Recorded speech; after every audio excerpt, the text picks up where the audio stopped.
The Napa Valley is renowned for its world-class vineyards and wines. But it's also teeming with extraordinary chefs, innovative farmers, and visionary tastemakers who have elevated this region to one of the culinary gems of the world. I'm Carlton McCoy, Master Sommelier and Napa Valley native. I'm heading to a regenerative farm to get my hands on some of Sonoma County's best pasture-raised pork. Joining me, a two-time Grammy-nominated cellist and a self-taught Michelin-starred chef who made his mark on the New York City culinary scene. Every table tells a story. Let the feast begin.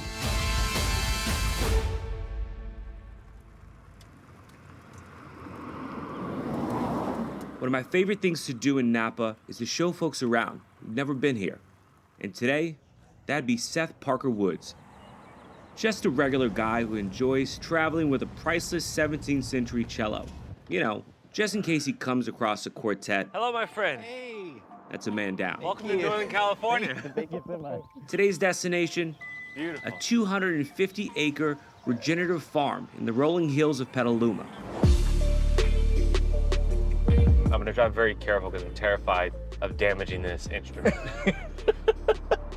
So how'd you end up with this thing? Some very generous people helped me find it, yeah. One of the most sought after instruments is probably Amazing. It's priceless, yeah. This farm we're going to, Tara Firma farms, they really embody a lot of the philosophies that we want to see in like farmers, like regenerative agriculture, like how you farm to really create vegetables that are nutrient rich.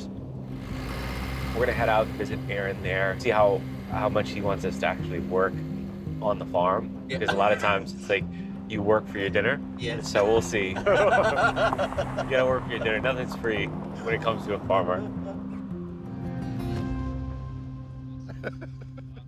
Gentlemen, Hello, welcome. Hey, how's it going? good. Chef, How are you? I brought the maestro. All right. Beautiful up here. Welcome. As I understand, somebody's making some pork tonight. Yes, yes. Okay. So yeah, let's load up. We're gonna go feed pigs.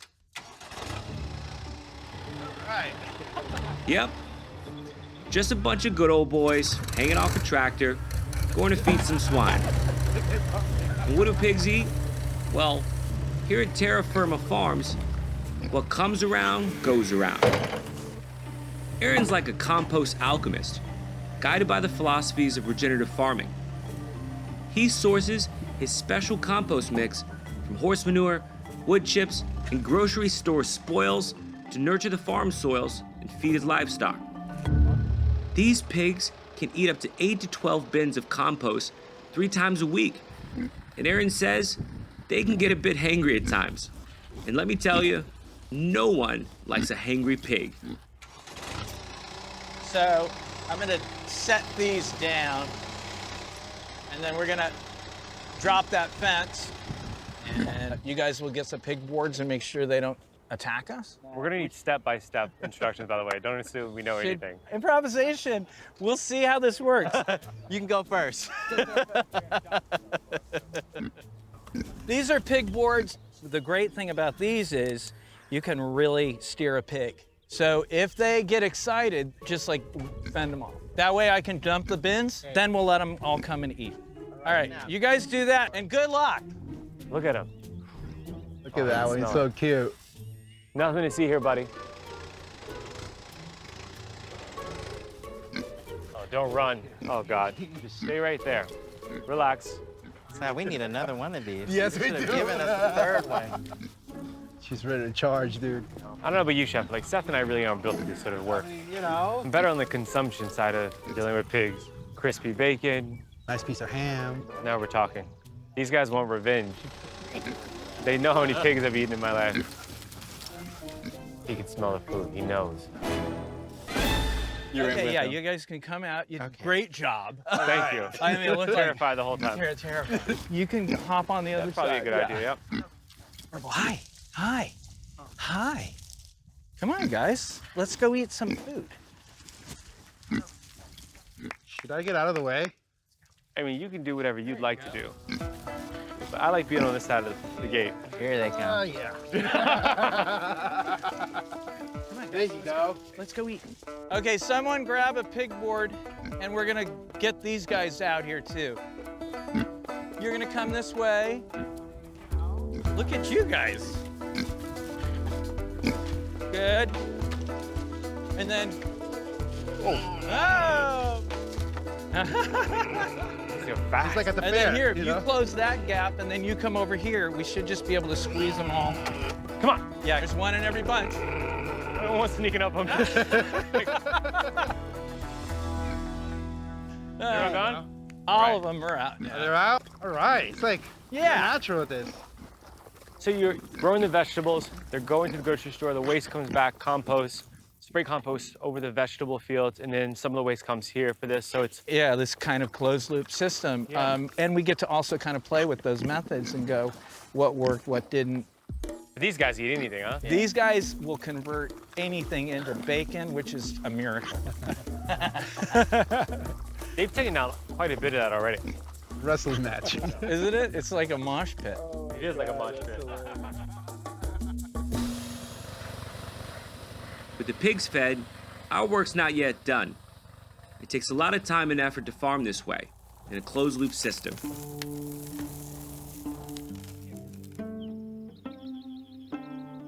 You hear a lot of people throw around words like holistic, sustainable, organic, but essentially it comes down to how well you mimic Mother Nature, because she's got the whole thing dialed in. I think we've earned a cocktail after our, what I could probably say is our one day in our lives on a farm as adults. Yes, yes. A good day, though. So you started playing very, very young. Yeah, I was 5. Was the cello taller than you? Or did they size them? Maybe this is They a silly are question. sized. Okay. How'd you choose the cello? There was a film that was starring Susan Sarandon. It's titled The Witches of Eastwick. And in the film, she's both witch and she's also cellist. So I know your parents were musicians. Yeah, my When- dad was a musician, When jazz you came musician. to them and said, you know, hey, I want to play cello, or did you tell them, or you were just like, I saw this movie? Well, I actually watched the movie with them, and it was like from hearing that sound, I studied and just took up lessons, and so that's kind of how it all started. Do you ever at some point estimate, like, I've practiced this many hours of my life to become like a master this you know, at this instrument? I try not to think about that.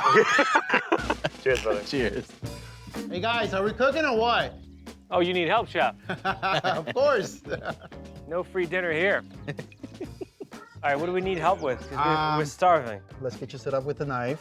Let's go ahead and julienne this beautiful snow peas that I picked up in the farmer's market. Perfect. Awesome, awesome. Yeah. And I'm going to get started on the pork.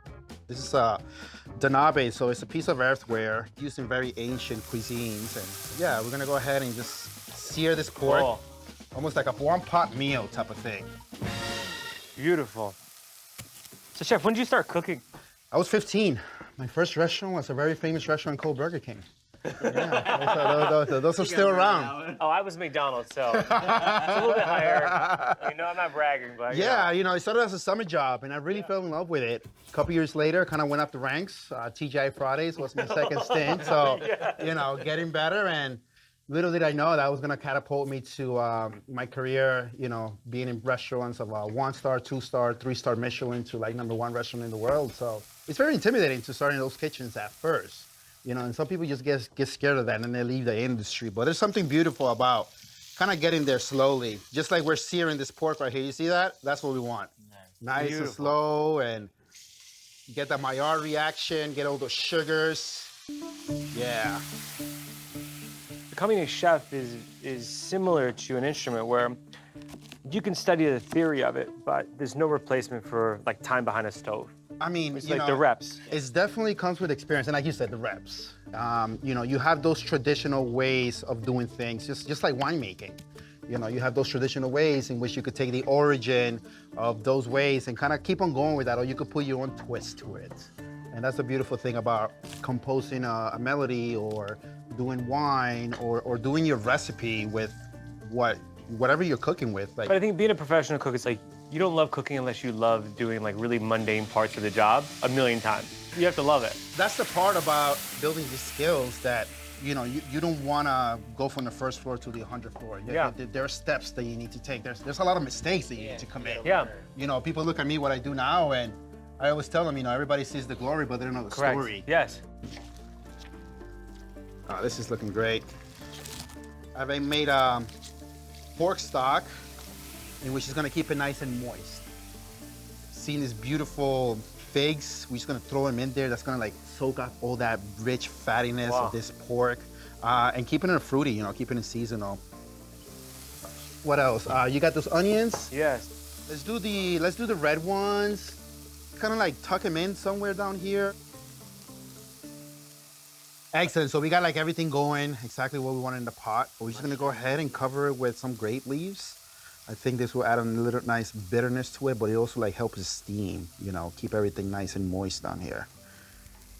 You know, part of the things that we like to do back at Bruto is sustainability and close to zero waste. So, Yeah. you know, learning today about the compost and the farming methods of this beautiful property and where everything goes. I've never seen anybody so excited about compost. Right, he was like a little kid, just It's like Willy Wonka's like mountains of, compost like factory. black gold, Yeah. you know? Which I love.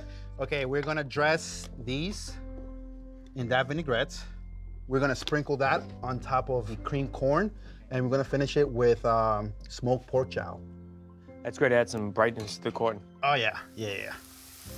I hope you guys are hungry. Gorgeous. Yes, chef. Thanks for bringing the wine, guys. Oh, our pleasure. Cheers. Thank you, chef. Thanks for the farm and the venue. Seth. It's one of humanity's oldest traditions, the magical trinity of food, wine, Dear me. and conversation. Gorgeous piece of pork. And here we are, living it. It's been bringing people together for thousands of years, turning ordinary evenings into moments of extraordinary connection. And Chef, Yes. thank you for bringing it all together. Yeah, thank you for the invite on this journey. Oh, it's my been great pleasure. amazing. Thank you for showing me Napa. Anything and- not to have to cook.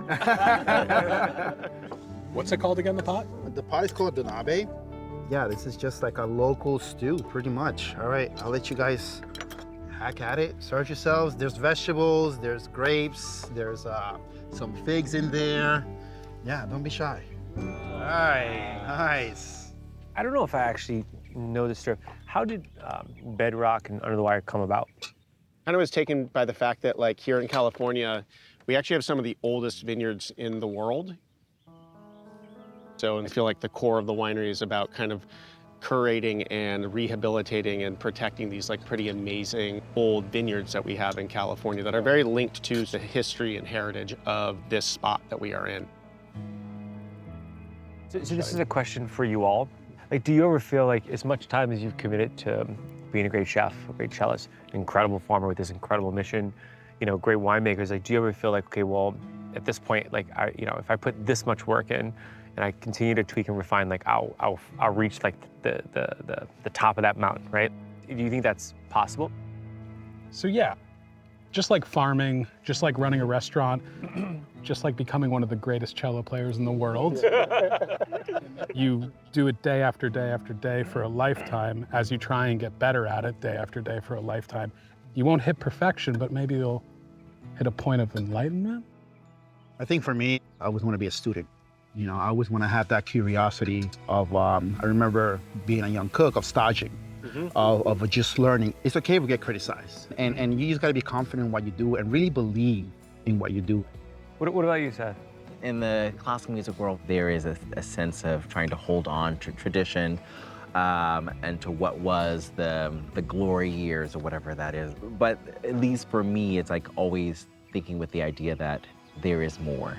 There is more to search out. There's always something more I can dig further. So the idea that you're forever a student. So I always tell my students, like, I don't know everything, I'll never know everything, but I know where to find the answers. Yeah. To pursue what you do, it requires a tremendous amount of humility to even get on the stage. And it's the pursuit, right? It's the journey. There's no destination in this thing. Thank God. Yeah. Right? Well, I appreciate you guys being here tonight. These are the days that make life special. Yeah, this is the way we connect. right? This is Isn't it. this the most essential way we This is connect everything as people? for the boss man here. It takes a lot of good wine to raise pork, right? Thank you guys. You're not kidding. And me, by the way.